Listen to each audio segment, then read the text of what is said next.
The artwork for Anime Podcasters is provided by GoProkyo. Please go follow him at GoProkyo. Hi guys, and welcome back to a brand new episode of I Can Speak As Loud As I Want Because I Don't Have Any Neighbors to Worry About. This is actually Anime Podcasters. I am your host, JaianMusic, and today we have our amazing co-host, Hotshot. How's it going?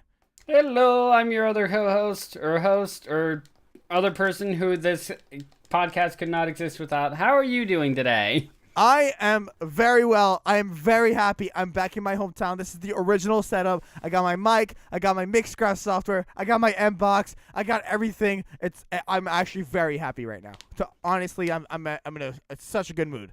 Happy Jaden is happy. Yes, but I feel like you're gonna ruin that intentionally now that I admitted that to you. Oh, maliciously. Oh, great. And today's topic is we're going to be talking about anime attacks and anime defense moves. We each picked 3 attacks and 3 defense moves from animes that we enjoyed, and we're going to get into it. But before we have a few housekeeping notes, I just want to get through, and then we'll get into this nerdy amazingness. Okay, so first of all, a big thank you to everyone who listens to the podcast on iTunes because Anime Podcasters officially broke 1,000 plays on iTunes. That's absolutely amazing. Dude, people have listened to you over 1,000 times on iTunes. How do you feel about that?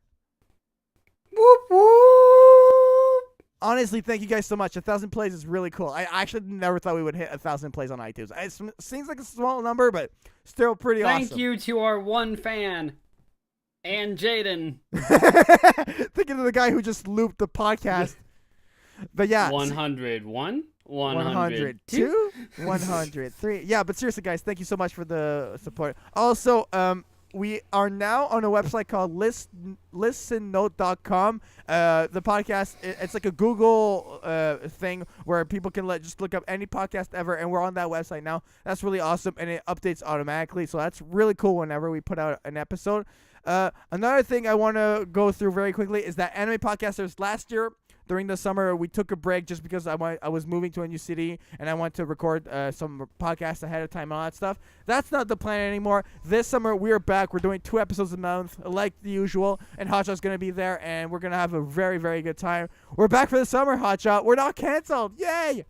Yay! We're not a Comedy Central show! That's amazing, dude. I used to be such a big Comedy Central fan back in the day. Okay, and very quickly, also, there's also a new way you can financially support anime podcasters. There's a PayPal link. It's paypal.me/Jaian,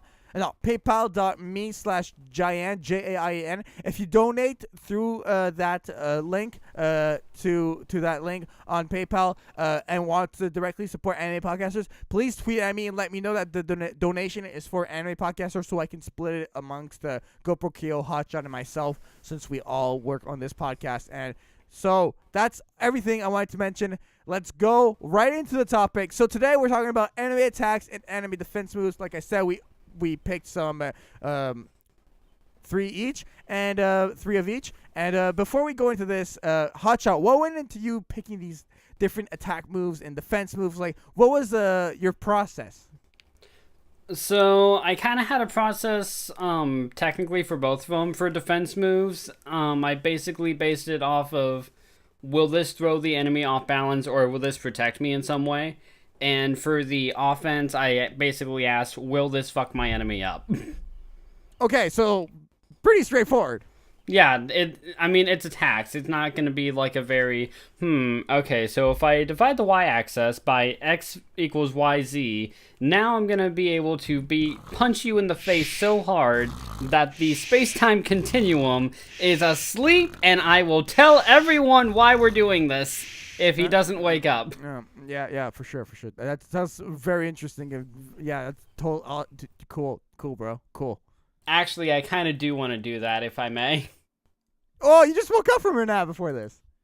I did, yeah, but I woke up slightly on time. You said the podcast was, like, at a certain time. I woke up at that certain time. You're such a great host. All right. No, seriously. That's actually interesting. I think for myself, the way I went about it as I went from shows that I really enjoyed, and I tried to, like, do the thing where I only pick one from each show, but I couldn't. Do the thing! Yeah, the thing. Sorry. And no, totally, it's all good. How dare you speak during a podcast? Oh, I'm sorry. I will just not. Yeah, exactly. That's gonna make for a very awkward conversation. And for my attack moves, I went for things that I guess are not super destructive. I didn't pick any like really fancy attacks. And like one of my attacks actually might just surprise you as like, what? That's an attack. And for my defense moves, I went for defense moves that are very versatile, that can really protect fairly different amounts of attacks, that can be evasive at the same time. So I try to have a lot of versatility. How do you say that word? Variety? Versatile. How do you say the ability of versatile? Versatility? Versatile? I don't know. Anyway, that word of enemy attacks and defense moves. He has a very blank way of doing this. Yes, I do. Okay, so who wants to go first? I'll go first if I may. Go right ahead. So should we do like one attack, one defense, one attack, one defense, one attack, one defense? Yeah, that sounds good. Okay, cool. So what are you starting with? So this is a defense move. Like the way I look at it, it's a defense move. It's a very old school move from DBZ, and that move would be Solar Flare. Oh, dude, yes, Solar Flare. You sound like you had no idea that move existed. No. It's a classic. I actually recently rewatched the scene where Dodoria chases Gohan and Krillin when they rescue Dende, and then Krillin's like, "What the hell do I do? Dodoria's catching up to us," and then he's like, "Oh, duh, like, oh, Solar right, Flare. Solar Flare," and then he refuses to chop him in half with a Destructo Disc immediately after. Yeah, no, they were. I feel like they were just such in a rush during that scene that they couldn't do it. But yes, Tien, yes, great pick, dude. So the reason I picked Solar Flare is because, I mean, it blinds you obviously if it's done correctly, but I believe one of the other effects is it also nullifies your hearing a little bit for a brief time, like because it goes blaring. You have absolutely no idea, or no like. Not deprivation, awareness, I guess, of what's going on you for a solid, like, 5 seconds, and then you can hear something, but it still takes a while for your eyes to adjust.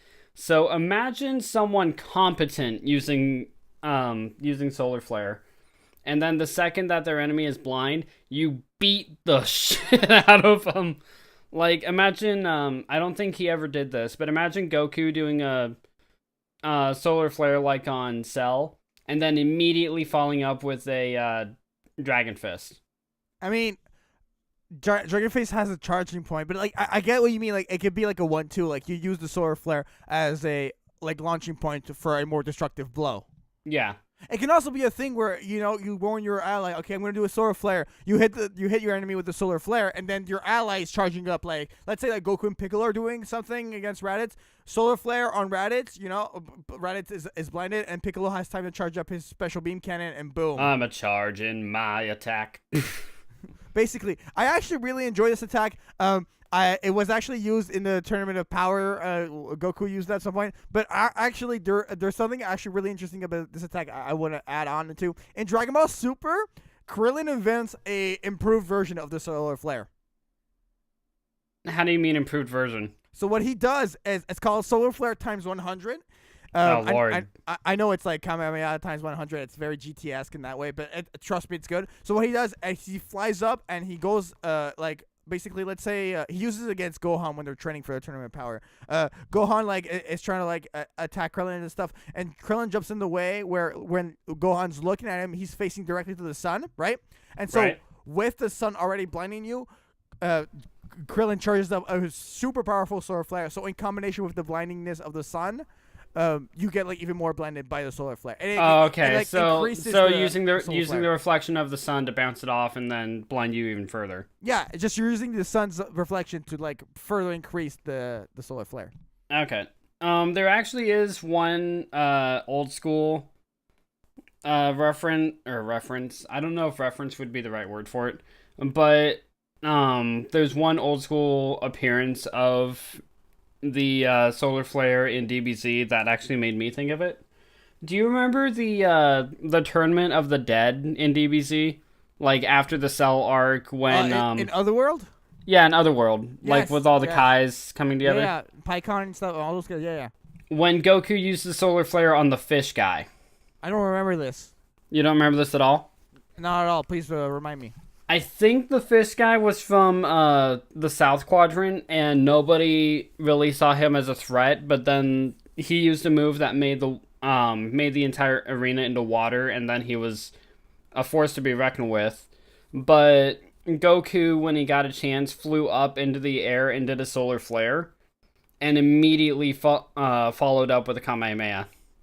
And it just absolutely decimated the guy. Yeah, I mean that's like it goes back to the point we said earlier. It's a great like launching point for an attack because your enemy is wide open. Yeah, as long as you actually like immediately launch that attack or get that attack ready, it will literally win you the fight in the next move. Unless you're a DBZ character, in which you'll scream for 20 minutes and then they'll be able to see you again. Exactly. No, it's a great first pick, Hotshot. I mean, this is you're kicking it off really well. And you said my list couldn't come toe-to-toe with yours, so tell me, what are you going to do to come up to my solar flare? Okay, so I feel like if we're going to talk defense moves and Dragon Ball moves, I should probably pick a defensive move from Dragon Ball as well, right? I mean, that just seems right to me. So I am picking a way more defensive move. I think this move is way better than the solar flare. I am picking the Android Barrier from Android 17 as my first defensive move. So, isn't that the one that, like, literally puts up a shield around him? Yes, a spherical shield all around him. The first time we see this move, if I'm not correct, is when Piccolo's fighting, Fuse of Kami is fighting with 17, and Piccolo does the light grenade attack where he throws a bunch of key beams everywhere, and then these key beams close in on the enemy.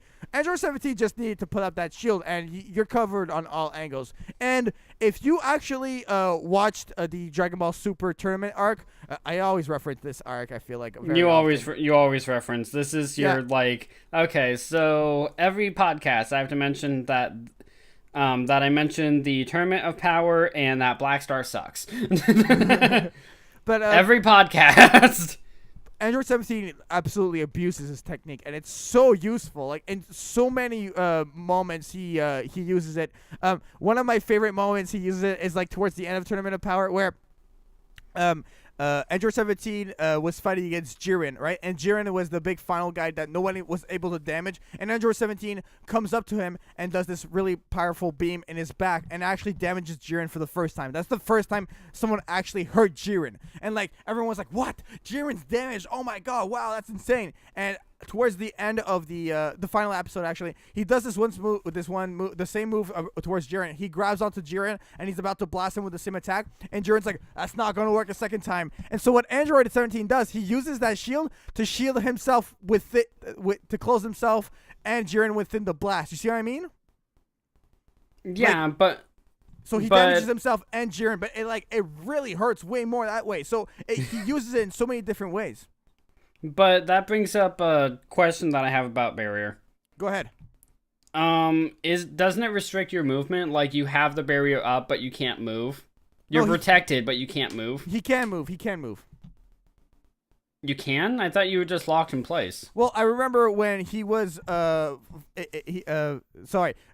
was fighting against another character in the Tournament of Power, fighting 17 and Gohan got caught by Topo and thrown at Android 17, so they both smashed into each other, and he was about to blast them off. So what Android 17 did is throw up in the middle of the air as they were floating away or like evading away, like he was moving and he had the barrier up.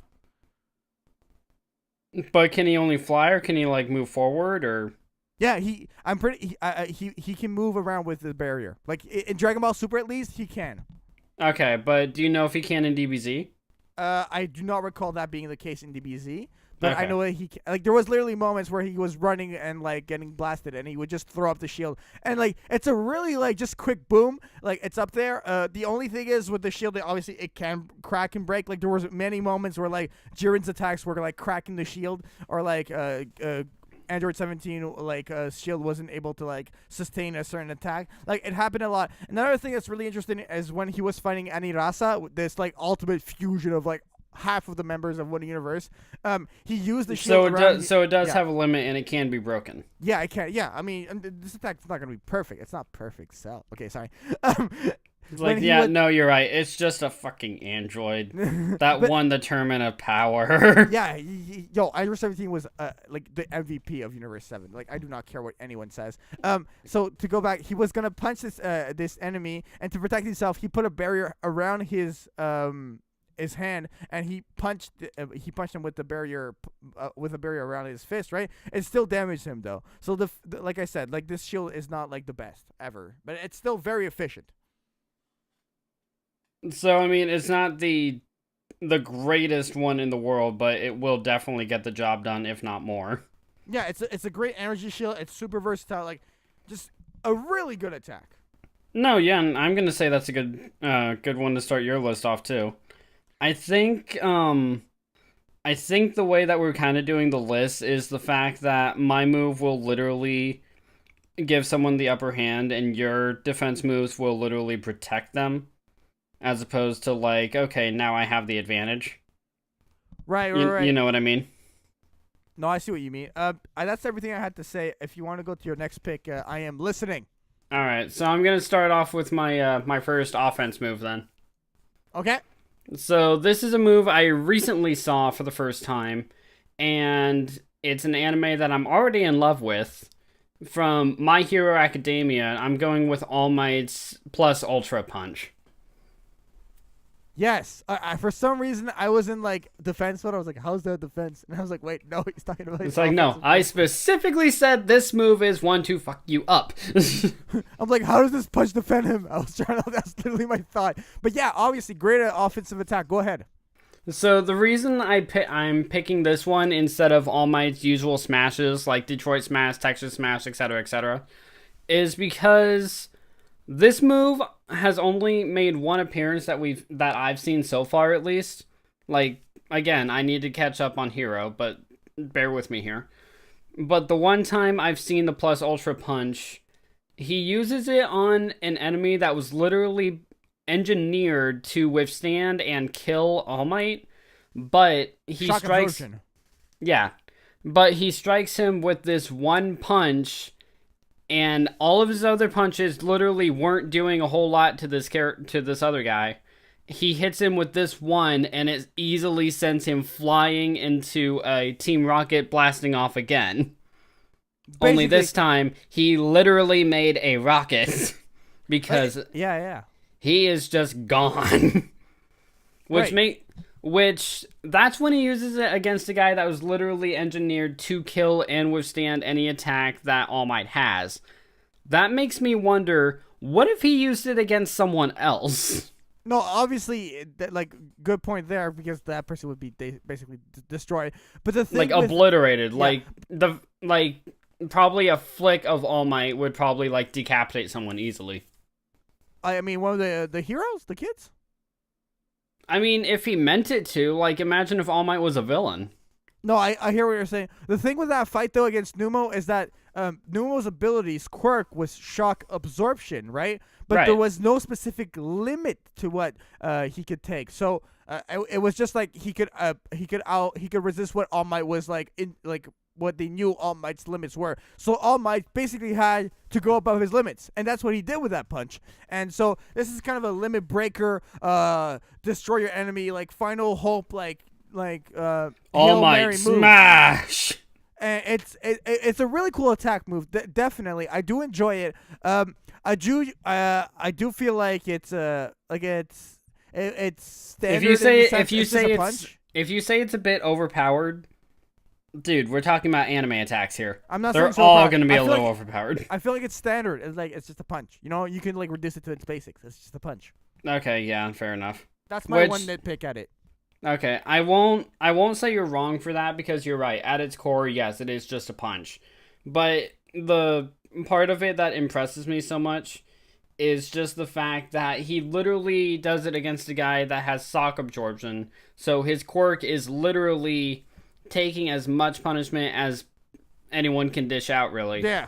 And he delivers something that will literally send him flying, that he either can't absorb anymore, or just completely obliterates it or nullifies his quirk.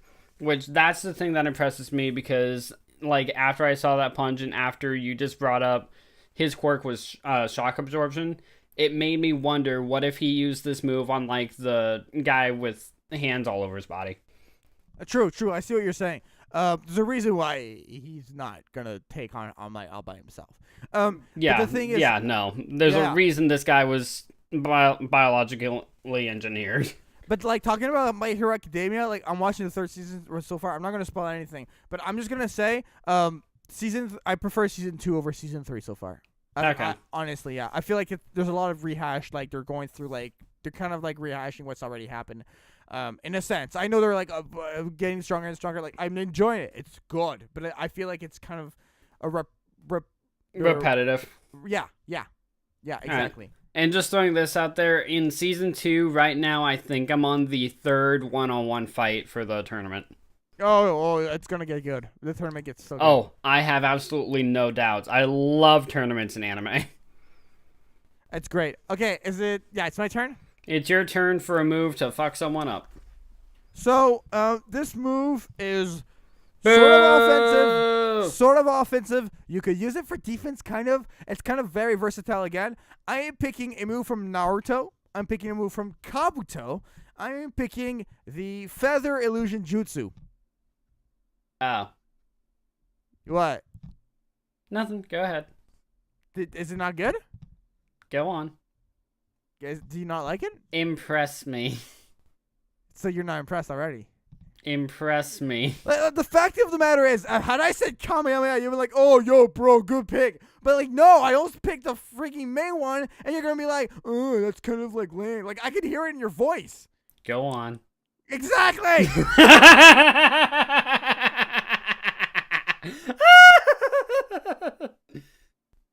No, go on, please. No, okay, but seriously. Continue. Feather Illusion Jutsu is a genjutsu from Naruto.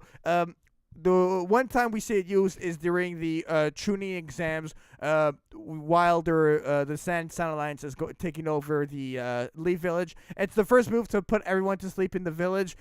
Basically, what happens is that all these feathers envelop the opponent or the crowd, and by looking at them, it will put you in the state of slumber, and you will fall asleep. Obviously, trained ninjas are able to release the genjutsu. Shikamaru was able to do that. Sakura was able to do that. Naruto wasn't, though, in that instant, and that's when they started the whole Naruto versus Gaara arc. Very cool genjutsu, in my opinion, just because putting your enemy to sleep is just a sure way to kill them if you want. You know what I mean? It could be a thing where, like, if Kabuto uses his jutsu when someone's not expecting it, you can literally just knock him out and, like, chakra dissection blade through his heart, and you're done. So, now I hope you're happy. I'm picturing like the Feather Illusion Jutsu happening, and instead of running off to help Orochimaru like he does in the arc, I'm picturing him just holding a kunai, humming to himself like stab, stab, stab, stab. Oh my god, the fact that you were humming before those stabs. But I've got the lovely bunch really of coconuts. Here they are standing in a bunch. 1 star, 2 stars. I don't know what to say after that, but seriously. Just Kabuto just being a mass murdering psychopath. Honestly, that's kind of what he is like in the Great Ninja War of the Edo Tensei. But that's not the topic. I want to just mention that this jutsu, this attack move, is yen release. So there's no chakra release that's like weaker or stronger to it. There's nothing that can like overpower it. Just the fact that if you're good with genjutsu and you can release, that's the way out of it. Yeah, but how does Shikamaru get out of it again? He uses he does release. Because basically, Kakashi is like, okay, Sakura, go wake up Shikamaru. And then Shikamaru's already, like, pretending to be sleeping. And then he's like, and then, like, Sakura's like, what are you doing? You were sleeping. You were pretending to sleep when you were fully awake. What the hell? Yeah. I mean, I just didn't want to go to school today. So, yeah, really cool genjutsu. What are your thoughts on it, Hotshot? I mean, I know I was kind of giving you crap when you started it, but hearing you talk about it more, I'm appreciating it. Just the way I remember it is, is like I didn't remember how Sakura or Shikamaru got out of it first, but the way I remember it, after those two were awake, they literally just like lightly shake Naruto and he's awake. Yeah, it doesn't take anything to like. No, then did she not do release? I'm pretty sure she did like the Genjutsu release. I honestly don't remember. I actually never got a chance to see the anime version of that part of the tuning exam, like the destruction of the leaf arc. I never got the chance, so I don't remember everything. I'm pretty sure it was released. I'm like fairly certain because she was like, "Can I release?" Hearing you talk about it, I'm imagining it was released. I just can't say with 100% certainty. Because she says to Kakashi, "Should I release Choji and Ino as well?" And then he's like, "No, it's going to be too many people for the squad. Like this is like a rank mission and blah blah blah." So like this is an A rank mission. You're like, this isn't a mission. This is we need to get everyone awake or we die. No, the mission being rescue. Sasuke's after Gar right now. Go help him out. Yeah, exactly. So rake up as many people as you can. Well, no, because if there are too many people and there's like sand and sound joning all over the place, you're going to be more easily spotted. And even just the three of us in Pakun, those 10 sand joning caught up to them, and basically Shikamaru had to like split from them and use the shadow possession jutsu to capture them and like slow them down. Okay, fair enough. So that's what I'm saying there. So yeah, very good attack move in my opinion. Defense move. It's very versatile. So that's why I would say my attacks are going to have a lot of versatility. Okay, I'm giving you more credit than I gave you when you first said it, because yeah, that does stand for like a formidable move, unless you do it against someone who's strong at Genjutsu like Sakura or Kurenai. Yeah, Kurenai would release out of that. Any Genin, honest, except for Naruto, would release out of that. Oh, actually, Choji and Ino too were caught. So basically, you gotta be good with ninjutsu, genjutsu, like have good chakra control. Like Neji could get out of this for sure. Yeah, Neji could get out of it. Sakura, Shikamaru could easily. Like, as long as you're good in that area, then you're pretty much golden. You're pretty much set. Which is like the ultimate flaw of this technique. Yeah, but as long as it's kind of like a Jedi mind trick. Like, if you get someone who's weak-minded, or like say Might Guy, for example. Like, you get someone who's more brawn than brain, then you're very easily gonna be able to make them sleep forever. Well, Guy actually has no problem releasing from this jutsu. Well, you know what I mean, though. Like, anyone who like relies only on brute force. So I guess would Rock Lee? Rock Lee would fall asleep to this. Yeah, Lee would still be out cold. Kiba would still be out cold. Shino could probably get out of it though. Shino could get out of it for sure. Yeah, any tuning could get out of it though. I'm for sure. Yeah. So yeah, that's gonna be it from mine. It is now your time, bruh. It is now my turn, and this is another defense move. Defense move, that's right. And my defense move is actually from Naruto. Oh my god, go ahead. And I don't think it's going to be the one that you expect it to be. Go ahead. Can you tell me what you expect it to be? Because now I'm curious. I'm expecting rotation. Like, everyone's just expecting rotation. Technically, no. Oh my god, it's Hinata's rotation. It's Hinata's 64 palm guard, yeah. Yeah, exactly. It's rotation. You pick rotation. It is not. It is 64 palm guard. It's the same thing. It is a very different move. No. Hinata can't do rotation, so she does this in place of it. It's a Hyuga technique. It's the same bloodline. It's a Hyuga technique. I can't agree with that. It's a Hyuga technique, but it's not rotation. Okay, repeat the name just in case people got confused with all the yelling. Okay, Hinata's 64 palms guard. Go ahead. Why are you picking Hinata's 64 palm guard? If I remember correctly, there's a scene in the old Naruto where Naruto sees Hinata dancing in front of a waterfall. And, I mean, he doesn't know it's Hinata because it's silhouetted, but once it zooms in on the silhouette, you're like, okay, yeah, that's very obviously Hinata. And this is after the Sasuke arc and after everything else. She's literally perfecting a defensive move based off of Neji's rotation. And when she actually uses it, I believe I think Lee was with her at the time. I think the squad was Lee, Hinata, and Naruto. And I believe Lee said it defended more, if not just as much as a rotation. And the reason I'm picking it is because rotation is a Hyuga art that pretty much any Hyuga master can do, but Hinata can't do it, so she modified it to fit her fighting style and her way of doing it. So she literally uses her dancing skills and her Byakugan in order to project a defensive barrier. And I find that way more impressive than a rotation. So basically, okay, so if I'm getting this right, it's like she moves around and it's like, isn't it the one where she uses, it's like really thin and sharp like lines of chakra and that's the defense? Is that correct? Yeah. Yeah, okay. and it defenses all the way around you, just like a rotation would. Okay. Gotcha. I guess it's like kind of an absolute defense because you can't really get through that. Yeah, because she's constantly moving in every single direction. Like, imagine doing that move, but with Lee's speed. That would be insane because there would literally be, you would have to go through a solid wall of chakra. I'm pretty sure if Hinata slowed down a little bit, I'm pretty sure there would be a way to get through it if you were, well, honestly, suicidal. But there would probably be a way to break it, though I've never seen it broken unless Hinata breaks it. What happens if someone gets like hit by it? Do you know? I believe they get thrown back. So, Okay. like, in the game at least, if you have Hinata do 64 palms guard and someone is rushing you, they will get hit by all 64 hits and go flying to the other side of the arena. I don't exactly remember what happens if anyone gets hit with it in the anime or manga, though. I'm pretty sure the same thing happens. All right, fair enough. This is actually a pretty cool technique. I have to hand it to you. It's not rotation. It's completely different. Correct, Giant from the past who are now corrected. And I think what's really cool about this jutsu too is that like with such chakra control, let's like go back. I'm just gonna give you an example.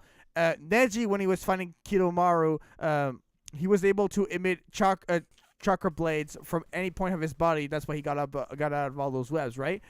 Meaning the Hyuga's chakra control is absolutely incredible. So she can like make these lines, these sharp lines, even thinner or larger. She can really manipulate these chakra blades at a very molecular level where she can like, it's a versatile defense in a way where if it's really thin and everything, it's almost like a wall and it's impenetrable, like certainly for like medium level jutsu. So it's a really cool attack for sure. Like I cannot deny that. So that's what I really appreciate about it, where you can like with chakra control, you can really go crazy. You can go to different places with this technique. Yeah. I feel like what this jutsu lacks though, it's obviously like a short range or a mid range. Yeah, because once you start doing it, you're kind of locked in place as well. Yeah. So and you can't get that far. Like range wise, it's lacking. It is lacking. Though if she like say she runs off a cliff, for example, and starts doing the move, she will be traveling. She will just be falling down the cliff. Yeah, but like if she lands, she's like screwed. I don't know. I like to think she would land as a bouncy ball, just like boing, and then just keep going. My defensive move is the human boulder rotation from the Hyuga clan. Boing. Okay. The more I say boing and the more I image it, I'm imagining Jimmy Neutron's bubblegum. Oh my god. Just boom, boom, boom. That's everything I've got on this jutsu. Should I go to my next one? Please. I got nothing. Okay. I need to make fun of you. Okay. So I'm picking a very like underrated. Like this is a move that happens once or twice in Yu Yu Hakusho. It's like it's not a big crazy flash move. It's just really funny. It's just really great.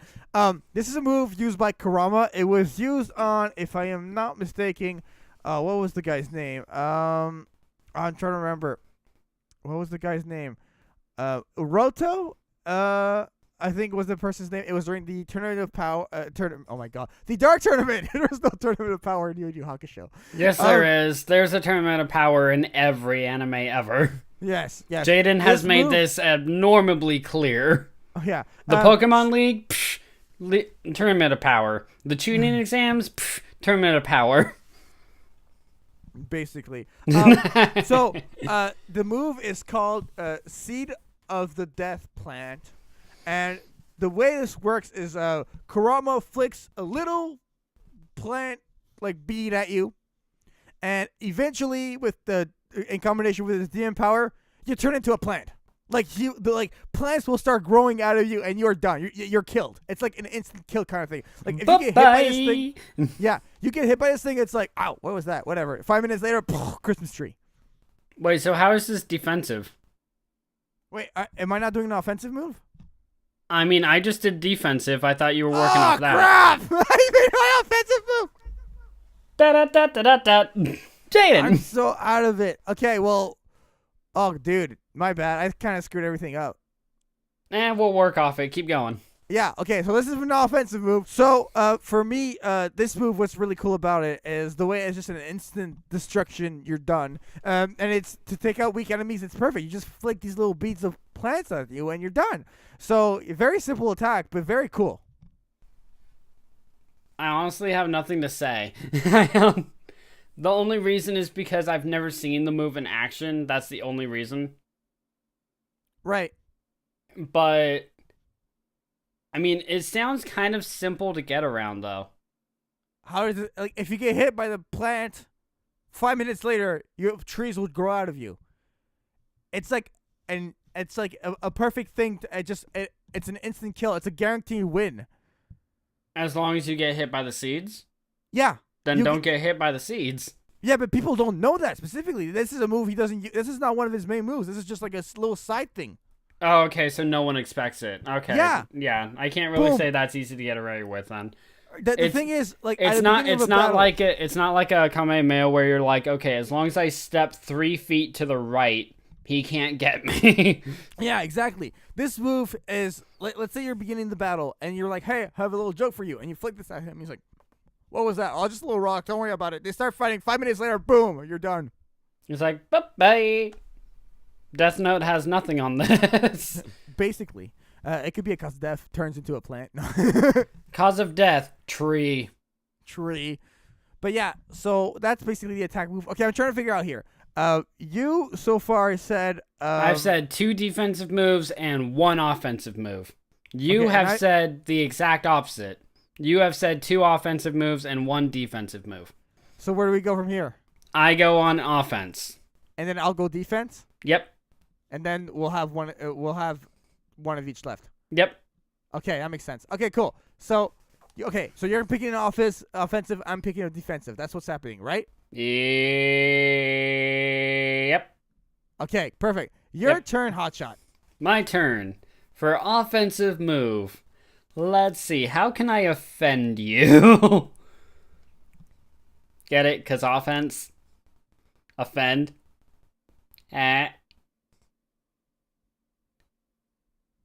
I think Jaden's going to kill me.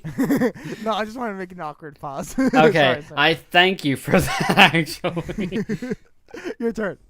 All right, so for this one, I'm actually going to pick Witch Hunter from Soul Eater. Do not know this move. Please explain. Okay, so Witch Hunter is a old scythe technique that is literally designed to kill a witch. And you have to have perfect soul resonance in order to use it. Maka and Soul use it. I believe Spirit said he used it with Maka's mom before. Basically, your scythe turns into a massive, like, it's very multicolored. Like, it kind of looks like a rainbow scale from a rainbow trout. But it glows, it gets, it grows, it glows, it gets way bigger and curves more. But when Maka actually swings it, there's an actual massive shockwave of just pure energy that will literally evaporate anything that it hits. And Wait. Did they use this in the graveyard like really early on? yeah, she Yeah. tried. Okay, I've seen this. Okay, Yeah. I know what you're talking about. Okay, she tries to, but on that one she can't get her balance, so she messes it up. And she messes it up like 2 or 3 times, and then she finally gets it to hit. I can't remember who she finally hits it with. I think she hits Chrono with it. But then it gets upgraded later on to I call it level 2 at least because it's the exact same move. It's just more powerful to Kishin Hunter. But I'm just picking Witch Hunter because it's the base move for it. Oh, okay. Pretty cool. I mean, I actually like that. I like it a lot. It just like you have to be picture perfect with it. That's the only drawback with it. And the shockwave is kind of, again, if you're not picture perfect, it's really easy to misstep and screw everything over. But if it hits, you're done. You're toast. Here, I'm reading on the wiki here. It says, quote, the Witch Hunter has been commented by Maka to be able to work on demons and immortals, and has been assumed to work on a witch. It has been able to affect a demon tool soldier too.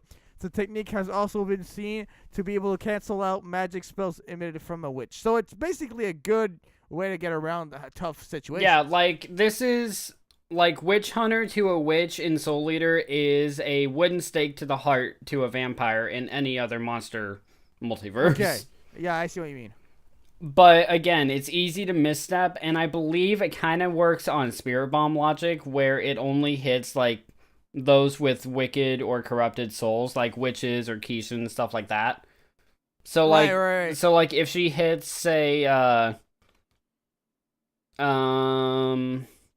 say she hits Blair with it, for example, I don't think it would work. Okay, I'll have to take your word for it because I don't know who Blair is or just remember Blair's who Blair is. Blair's the one who they think is a witch at first in the first episode. Oh, right, the cat. Yeah. She's the kitty. She's the pretty kitty. Yes, I remember the pretty kitty. Blair is best waifu. Actually, Hinata's best waifu. Hinata and Blair are best waifus. Yes. And not Blackstar. Okay, I'm kidding. So, Blackstar's a great waifu, but not best. Oh my god. Blackstar is an all-star. Hey now, you're a Blackstar. Get your game. Hey now, you're a Blackstar. Get your ninja. Go slay. And all that slicers are okay. But seriously, really cool attack move. So, okay, I'm super confused. I'm so out of it. You're gonna have to like help me through this. I'm picking. You are picking a defensive move. Thank you so much, Hotshot. It's been a long week. So do not screw this up. I'm picking Rasengan. And I ran so far away. Okay, seriously. The defensive move I'm picking is from My Hero Academia. I'm picking Dark Shadow. Oh, okay. Oh, wish you picked that one. I'm like, what defensive move is there in Hero Academia? Every move is literally meant to screw you up. No, this move it can be offensive and defensive, but it's really what I love about this is basically Tokoyami is, I'm pretty sure that's the name. Yeah, Tokoyami uses this shadow-like monster basically, and it materializes from his body, and it can go super long range. It can defend against attacks. It's like this really cool. It's like a really awesome upgraded shadow possession jutsu. Except it doesn't possess you, but yes. No, it just takes physical form. Like, it's Shigemaru's Shadow Possession combined with Bendy's Ink Machine. I remember this technique under strong light. It's really weaker. Like the lighting is like really affects like how strong this attack is. And Tokoyami got very far in the series with it. He's using it a lot.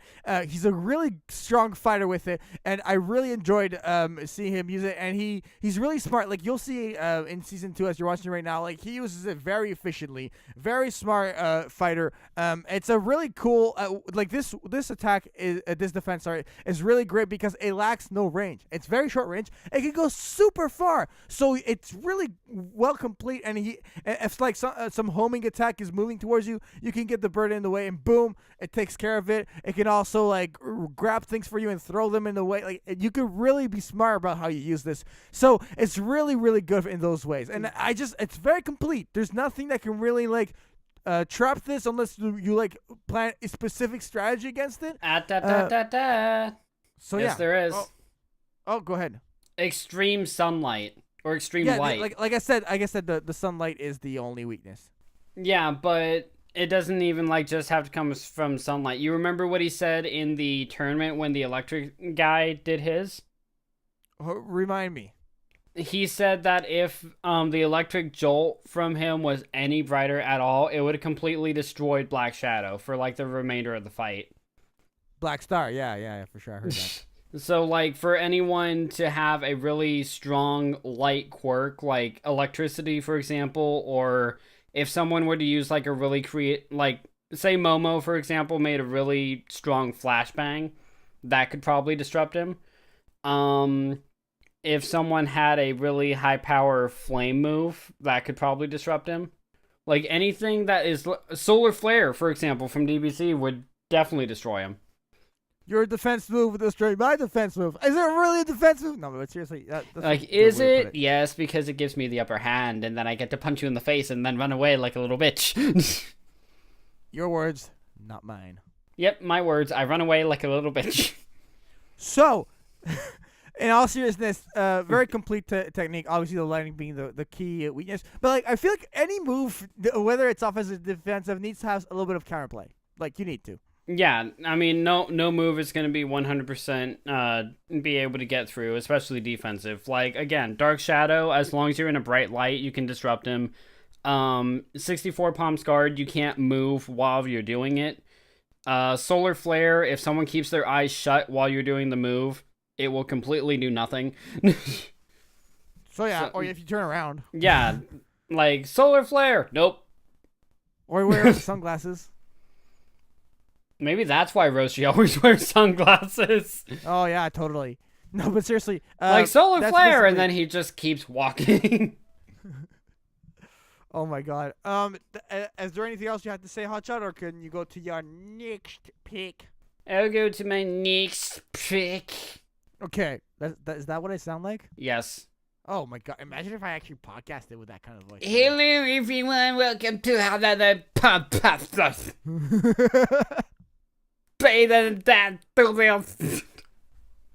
Your turn. Then I would be like, "Oh, hello, welcome, join us, please." Just gonna use that clip for anything I need now. Oh, hello, welcome, join us, please. And then it's just like all over all of your stuff. Oh my god. I'm retaking your channel as my own, Jaden. Step by step, bit by bit. The fans are turning with me, not you. Pod by cast. In the comments, Team Ginger or Team Jaden? Yeah, basically. All right, your turn. All right. So am I picking offense or defensive then? Because we both have honestly, one of each. Yeah, honestly, you choose which one you go with. You have that honor since I screwed up. Okay. In that case, I'm gonna pick an offensive move. Okay. And it is one from one of my childhood animes. And you can tell me if it's a piece of shit or if you love it. I'm probably gonna love it if it's childhood. I'm picking Bolt Tackle from Pokemon. Oh my god. Really? Yeah, really. That is old. Like, old school's like, wow, that's old school. And I love it. Please indulge. I was actually thinking of like what Pokemon move do I want to use, because I want to use at least one Pokemon move, because we have a DBZ move. I need something from my childhood. For sure, but like I was actually considering Pokemon moves too, but I was like, I don't know. Yeah, and now I'm like, yeah, no, this is making this in now. So why Volt Tackle? So Bolt Tackle because I mean, all the other moves are kind of standard when it comes to Thunder Shock or Flamethrower, Bubble Beam, Vine Whip, etc., etc. I'm picking Bolt Tackle because it is literally one that Pikachu made, and I've always been a big fan of tackle moves, like anything to basically make you go at top speeds and tackle straight into your enemy. So doing that in a shroud of electricity, making you like bolt fat, pun intended, making you jolt faster, even further, even faster. And then basically right when you hit them, they are also electrocuted. I just think is beautiful. No, for sure. I'm going over some of the game descriptions for this, and like I gotta get your takes on this. Okay. All right. First description is a life-risking tackle that slightly hurts the user. Agree or disagree? It does slightly hurt him. There is some it's like a shotgun blast. There is some recoil when the attack actually ends. Because you remember or have you ever heard the phrase it's not the fall that kills you, it's the sudden stop? I have not. Okay, well, that's a phrase. And with Bolt Tackle, it is definitely true. Because when you're going at, like, almost light speed, and then you hit something, and then you basically stop, there is going to be some giveaway, like, okay, that hurt. Right, but like this tackle, like this electric tackle that Pikachu does it have the ability to paralyze the enemy? Because I feel like if it's gonna have some recoil, the least it should do is also like cause paralysis within the enemy. It does send a very strong electric shock through them. I don't know if it paralyzes. I feel like if it sends a strong electric shot, like logic should have it that it does. Yeah, I do know that in the I haven't seen every episode of Pokemon ever. But in the ones that I've seen Bolt Tackle used, no one got up. Oh, snap, okay. Like, no one was able to get up and continue the fight. Granted, Ash doesn't usually, like, okay, I choose Pikachu, go, Bolt Tackle. Like, he doesn't start off with this move, because it is a really dangerous move. But once used, and if it connects, I don't remember anyone getting up from it. Okay, I see. So maybe it is life-threatening, just not to who we think it's life-threatening to. What was your favorite moment? Like, you've seen this attack being used many times. Like, describe to me the one that was, like, just the reason why you picked it. Like, I'm sure there was one of the moments where you're like, I have to use this attack, and I have to pick it. I don't remember the exact Pokemon, but I do remember Ash or Pikachu using Bolt Tackle against I believe, Rock or Steel type. I don't remember the exact Pokemon, and God help me if I don't remember the trainer. But basically charging straight on into it. Basically the origin of the move is the reason I picked it. Because no one was expecting it. It just kind of happened. And it won the entire match for Ash immediately. I mean, whenever a new move comes around and it does that for the protagonist, or anyone really, it doesn't matter if it's a protagonist or a new move we see from an antagonist or anything, that will always win my heart because I'm like, oh, new move, yes, mess him up something bad. Right on. This is like a classic attack. I feel like my attack unless you have anything else to say, can I move to mine? Yeah, go on. Okay. My attack is gonna be from Naruto. Okay, quick. Yeah. Is this offensive? Yes. Okay. Yes, I promise you it's offensive. Okay, I'm back on track. You can now resume and go as you will. Thank you. I've been out of it. Similar to Volt Tackle, it has some recoil, but it's a much opposite of your technique. It's much more slow in the way it damages the opponent. I am picking Amaterasu. Okay, I can see that. So basically, this is a Uchiha fire release, very short range jutsu, and the way this works is someone with a Magiku Sharingan can use the highest type of fire, and these are black flames that are in the. Oh my god, I can't even say the word. They can't be watered down. Like you cannot get rid of these flames. basically using the Mangekyou Sharingan, the user will focus on a specific point, and black flames that burn for 7 days of 7 nights will be created, slowly burning these attacks. No water release can get rid of them. It's a very powerful jutsu where it takes down B and Shippuden the way it was used, and the only thing that can actually make them stop is if the user himself decides that to stop these flames. The one bad side, the recall, is it causes, at least when Sasuke used it, it made his eyes bleed a lot, and so it's very painful for the user to use. And as much as how powerful it is, like it's used on some soldiers, but like all they had to do was like remove their armor, and like they were fine. So like if the user's like fast enough, like you could like hit them with the Amaterasu. But let's say Sasuke goes to hit Lee, and Lee's super fast, right? He could easily move out of the way and be fine. So this jutsu, very powerful, but it does have some counterplay, definitely. But like a big like enemy that gets hit by this, who can't move quickly, like you're done for sure. Yeah, because I mean, the one that immediately comes to my mind with Amaterasu, at least, is when you remember when Itachi and Kisame first met Naruto in the hotel? Yes. That's the one that immediately comes to mind because It's the first time it was ever used. Yeah, because they were literally in, I think the Toad's belly. Yeah, in the Toad's belly, and Itachi was literally able to burn through it, and it was made, and it's something that said no one has ever escaped or no one can ever get through this. Which, I mean, I know it's an anime trope that basically says no one has ever survived or no one has ever gotten out or etc. There's going to be someone who survives and or gets out. So that's just gonna happen. For sure. Like, no one's getting out. Okay, Itachi and Kisame are gonna leave and get away.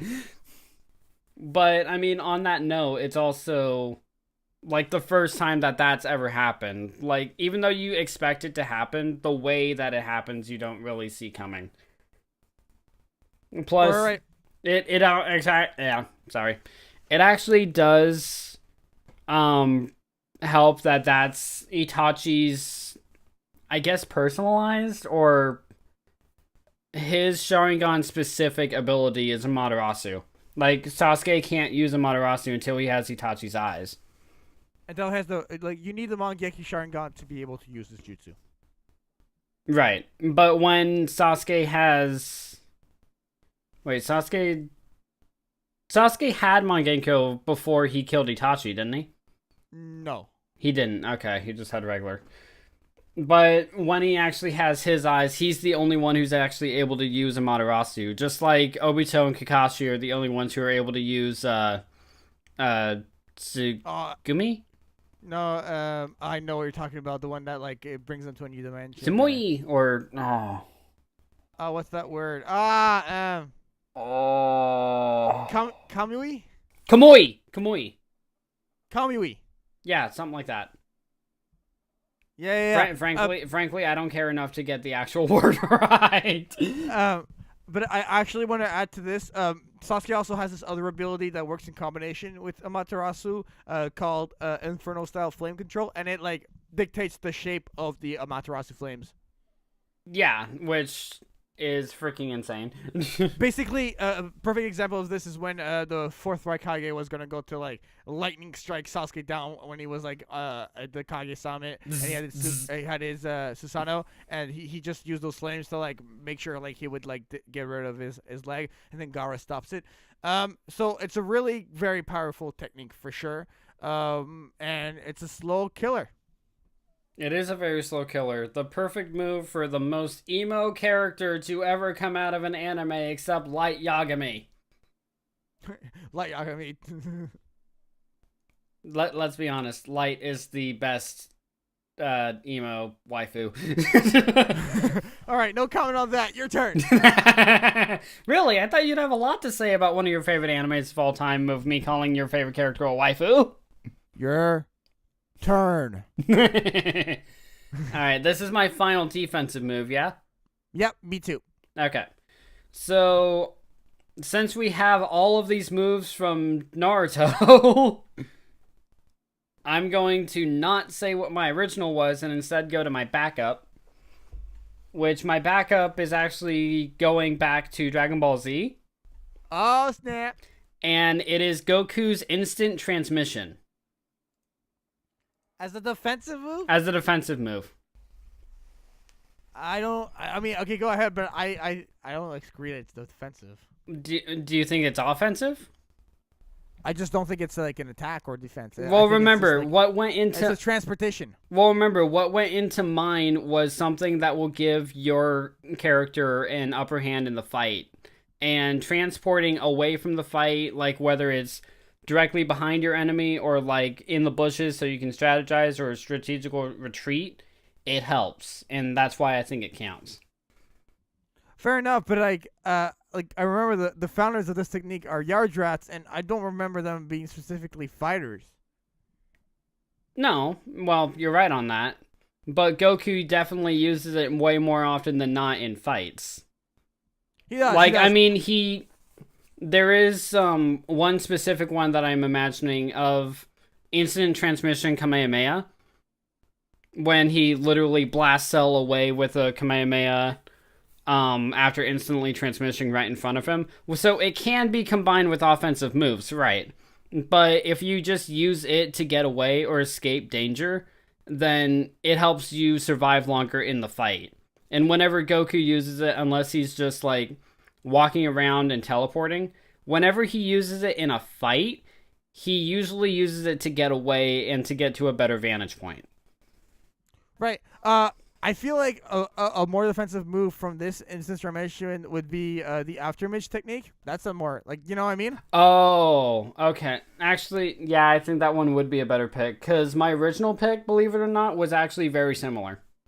What was it? My original was from Naruto, and it was the substitution jutsu. That would have been a better pick, in my opinion. Yeah. Okay, so I'm going to switch instant transmission to afterimage because I completely forgot about that one. Oh, you're giving... I picked your pick! Well, I completely forgot about afterimage. Like, I thought... The reason I picked instant transmission was because I thought it was the closest DBZ had to substitution. No, afterimage, definitely. Afterimage, also... yeah. So, like, you'll literally strike a punch, you'll think you hit the enemy, but you'll instead have hit solid air. And then you have absolutely no idea where your enemy is. You can also go with, like, Wild Sense, which is, like, basically a deviation of afterimage where you just move real quickly behind your enemy and just counterattack. Like, you don't look like a very farther place. But yeah, which so almost all the best fights in Dragon Ball use this technique, because whenever someone is moving super fast and, like, whenever someone is watching these fights and they're just hitting each other in the air, either they're blocking everything or they're constantly using afterimage after one another. Right. And afterimage, I think, is literally just based on how fast you can move. Like so fast that you appear to be in multiple places at once. I really enjoy this technique, but yeah, it's really cool. I remember Goku using it against Caulifla in... I know. You know where. Where did he use it, Hotshot? Where did Goku use the attack against Caulifla? I've mentioned this multiple times in the podcast and multiple times in other podcasts. Where? The Buu Saga? The Tournament of Power! I just wanted you to say it one more time. Somebody please make a remix of every single time Jaden has said Tournament of Power. Oh my god. That would be glorious. You have a lot of podcasts to look through. Good luck. But another thing I remember in Dragon Ball GT, this was the only way that Goku and Vegeta Super Saiyan 4 were able to fuse it to Super Saiyan 4 Gogeta, and it was using this afterimage technique. So it was very well made because they basically they were trying to fuse all the time and doing the fusion dance, but they were always getting knocked around by Shenron. So they're like, what's the only way to do this? And that's how they went about doing the afterimage technique. It's a very basic, it goes back to Dragon Ball, the first tournament that we saw, the 21st World Tournament, I think it was the one. Yeah. It's a good technique. It's a really good technique. Yeah, I'm gonna, which is why I'm saying that that's my final pick instead of instant transmission or substitution. Substitution mainly because we have so many Naruto moves on this list already, and After Rim or Instant Transmission because I thought that was the closest I could get to substitution. Okay, so my final defense move is it's nothing flashy, it's nothing special. It's not as good as the After Image, in my opinion. I wish I picked the After Image now I think about it. I am picking a move from Zatch Bell. Okay, you're completely on your own. Called Tsuyoshi. Ha! So, what? I have no idea what that is. Yeah, okay. It's used by Tia and Megumi. This is the combination of the human and Momoto, obviously. So, quick refresher for Hotshot, and just so you guys know, the way Zatch Bell goes down is that there's a human and there's a Momoto. Momoto are like these children with like superpowers, and they come with this book, and they have up to 6 spells. And if you, the human receives a book, right? And it's like predetermined. There's 100 Momotos that come down to Earth, and by the end of the point is to take out the book, burn the book, and then the Momoto fades away and goes back to the Momoto world. The last standing Momoto becomes the king of the Momotos. So Tia and Megumi, they are basically every Momoto has a defensive move. Like one of the 6 spells will always be a defensive move, and most of these are just like this shield that like come up in the middle. Like Zatch Bell, Zatch and Kyo's is a rush shield. It's just like this like electric like shield that just raises from the ground. Nothing special. It's like what I like about this Tsuyoshi move is that it's like a it's like a dome-shaped shield, okay? So, basically, it does this dome around them, so it covers the back, it covers the front, it covers up top. The only drawback from this technique is that if you get hit from underground, you can get hit by underground. Like, if the attack goes, like, through the earth and, like Kakashi's Headhunter Jutsu would make it that would be able to go through the shield. But if this technique is used in mid-air, you can it will envelop you completely. It's a fairly powerful, like any first spell or second spell from these Momotos is it's able to like handle these attacks. But further on, like if you use like Baozaruga, the final dragon that Zatch Bell uses, this shield is not gonna hold that. It's not. You're better off trying to like replicate the after image technique at that point. Are you sure? Yes. Okay. For sure. So that's the technique. So Tsuyoshi. I hope I'm pronouncing it correctly. Probably not, but you know, that's what it's called. That's what it's called, and that's what it therefore forever shall be. Yes, for sure. All right. I don't really have anything to say on that one just because, like, even with all your information, it just feels like Zatch Bell for me is really complicated. At least in the way that I'm hearing it, just because I've literally never seen a single solitary frame from Zatch Bell. Okay. Let me attempt this. Dome shield around 2 people. Okay. But wait, neither of them are rotating? How does that work? Now you're just being a troll. You stop that? Da-da-da-da-da-da. So yeah, a dome shield. It's transparent. It covers you. If attack's coming at you, boom. If it comes from underground, you're screwed. If you're in midair, you're good because it covers you everywhere. Can you move in it? You can move within the dome if you want, yeah. Within the dome. Okay, so if you move outside of the dome, it breaks. I don't think you can move outside of it. Like you can't like. Okay. So you have to basically deactivate it in order to get out. Yeah, but like the way this thing works is that if an attack hits you, it'll come up, and the second the attack is done, it'll go out. Okay, I gotcha. Yeah, I'll say that's a solid defensive move. But again, if you have anything that's under you, like you said, Kakashi's Headhunter move, you're toast. Yeah, you're toast. Bacon. But. Yeah. Aside from that, for like an all-around defense, except for that one exception, I think it's a solid pick. Yeah, fairly solid. So that's everything I got. So should we just remind the people what our moves were? Yep. What were your offensive moves, Shane? Okay, my offensive moves were Amaterasu, the Feather Illusion Jutsu, and the Seed of the Death Plant by Kurama. Okay. What were your offensive moves? Hotshot? Bolt Tackle from Pokemon, Witch Hunter from Soul Eater, and Plus Ultra from Hero Academia. Those are my offensive moves. Yeah, Okay, my defensive moves were the Android Barrier from Dragon Ball, Right. Okay. Yoshi from Zatch Bell, and Dark Shadow. So those were my 3 defensive moves. What is Dark Shadow from? My Hero Academia. There you go. Sorry. Give credit where credit is due, my friend. Yes. Okay. So that's basically it for the podcast. Hey. Oh. I have my defensive moves. Oh, sorry. Go ahead. Alright, my defensive moves were Hinata's 64 Palms Guard from Naruto, After Image from Dragon Ball Z, and Solar Flare. Solar Flare from Dragon Ball Z. Yes. And I am happy with mine, though I honestly didn't expect 2 of my defensive moves to be from Dragon Ball Z. I have a bunch of Naruto ones. You're good, bro. I feel like that should have been swapped. I feel like I should have picked more Naruto. You should have picked more Dragon Ball. No, that's the way it went down. That's the way that went down. That's the way it is. Yeah. Okay. So let's start closing out the podcast.